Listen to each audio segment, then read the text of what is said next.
The COVID-19 pandemic is changing so many holiday traditions, and that extends to holiday tipping. Who do you tip? How much? And what is changing during a pandemic?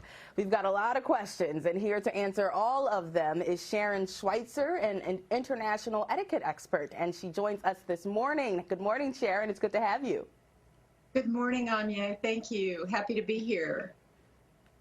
Yeah, so you say that we should start out by making a budget, right? What kind of things should we think about when coming up with a spending plan? Well, a lot of people have been laid off, lost their jobs, or lost customers and clients this year. So budgeting is crucial. One of the things you want to think about is who are the people that have been the most loyal to you through the year? Who do you depend on? Who are those people you see weekly or monthly who help take care of your parents, your children, your pets? Who are those people? Those go at the very top of your list. And then is there anyone else who's next on the list that we should take into consideration as far as tipping goes? And how do we calculate those tips? Well, there are many times local and regional customs. You also look at service quality.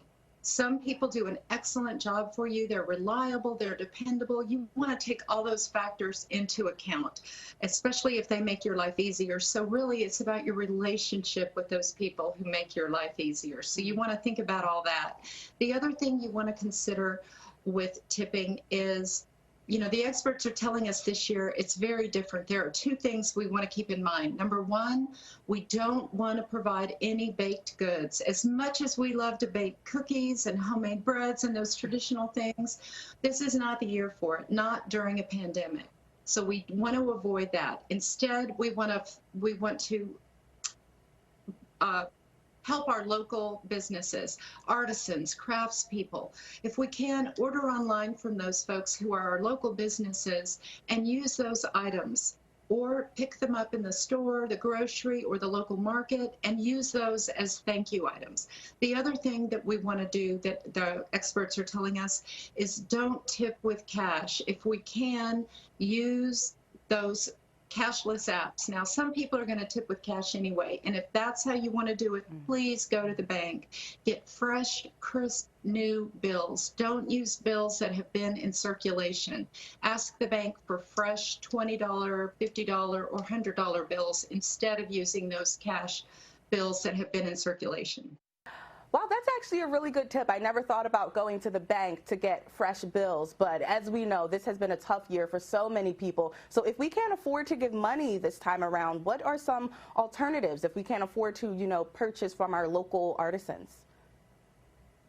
Well, the other thing you can do is people really appreciate recognition. That is at the very top of the list. If you can't give cash this year, write a note in your own handwriting. Have people in your household sign it.